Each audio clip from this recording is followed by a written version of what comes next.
Assalamualaikum warahmatullahi wabarakatuh. Perkenalkan, nama saya Halimat Saktiah. Saya dari Prodi Pendidikan Matematika, Fakultas Keguruan dan Ilmu Pendidikan, Universitas Muhammadiyah Sukabumi.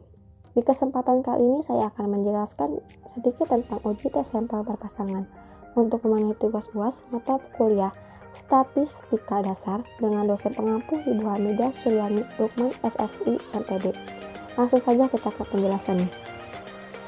Uji tes sampel pasangan seringkali disebut sebagai parity test. Uji T untuk data sampel pasangan membandingkan rata-rata dua variabel untuk suatu grup sampel tunggal. Di sini ada kriteria data untuk uji tes sampel pasangan. Yang pertama, data untuk tiap pasangan yang diujikan dalam skala interval atau rasio. Yang kedua, data berdistribusi normal. Yang ketiga, nilai variannya dapat sama ataupun tidak.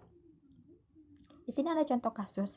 Nilai 14 siswa mata pelajaran matematika dengan menggunakan aplikasi hitung dan secara manual. Dengan menggunakan uji tes sampel pasangan, ujilah apakah terdapat perbedaan nilai matematika yang signifikan sebelum dan sesudah menggunakan aplikasi. Menggunakan taraf kepercayaan 95% untuk menguji pernyataan hipotesis tersebut. Di sini ada tabelnya. Kita misalkan namanya A sampai N. Nilai sebelumnya kita misalkan X1, nilai sesudahnya kita misalkan X2.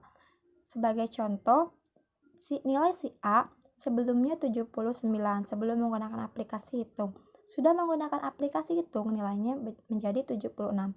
Begitupun seterusnya sampai si N.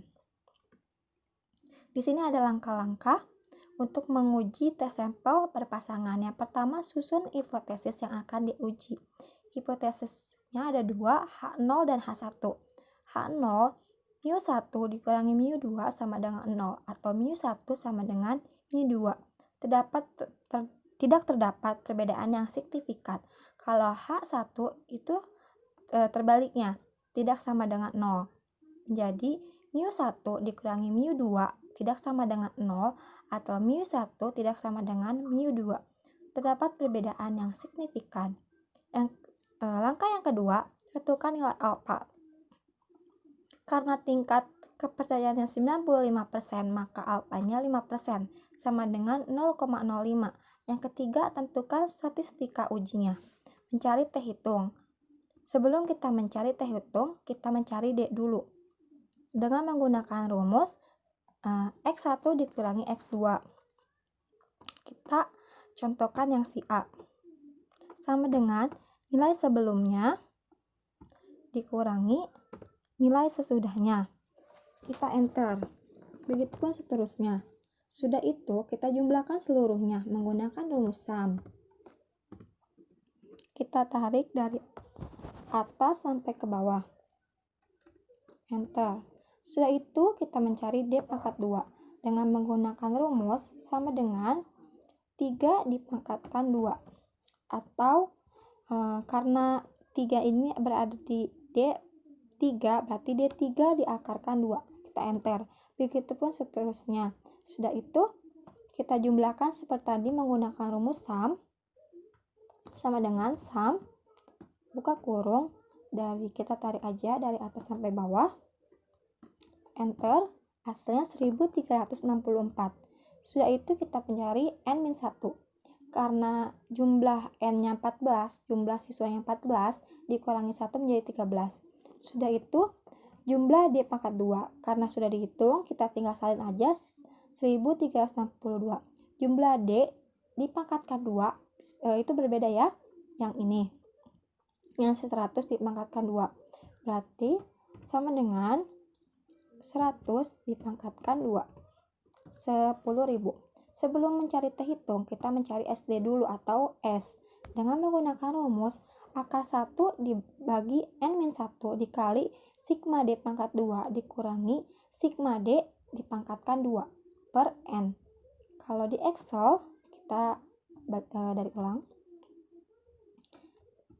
SQRT. SQRT itu akar. Buka kurung lagi.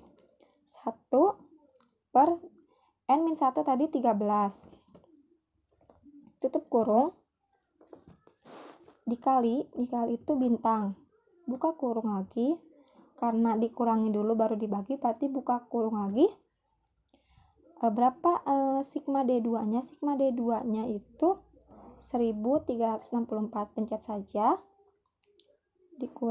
tutup kurung dulu baru dikurangi, buka kurung, X sigma D dipangkatkan 2 yaitu yang 10.000 per berapa N nya? 14, seluruhnya 14, tutup kurung lagi sampai tutup kurungnya berwarna hitam, tutup kurung, hasilnya 7,069514. Baru kita mencari T hitung. Mencari T hitung menggunakan rumus sigma D per N per S per akar N. Kalau di Excel kita menggunakan rumus sama dengan buka kurung, tadi sigma D nya itu 100, kita pencet yang 100, dibagi N nya berapa? 14, dinilai semuanya 14, tutup kurung, dibagi S nya tadi S1 SD nya ini kita pencet, sebelumnya kita pakai tutup kurung dulu biar bisa, tutup kurung, bagi tadi akar itu SQRT, berarti SQRT jumlah seluruhnya 14, tutup kurungnya seperti tadi, seperti yang di atas sampai warna hitam. Kalau sudah warna hitam baru kita enterkan, hasilnya 3,780476. Sudah ketahuan nilai T hitungnya.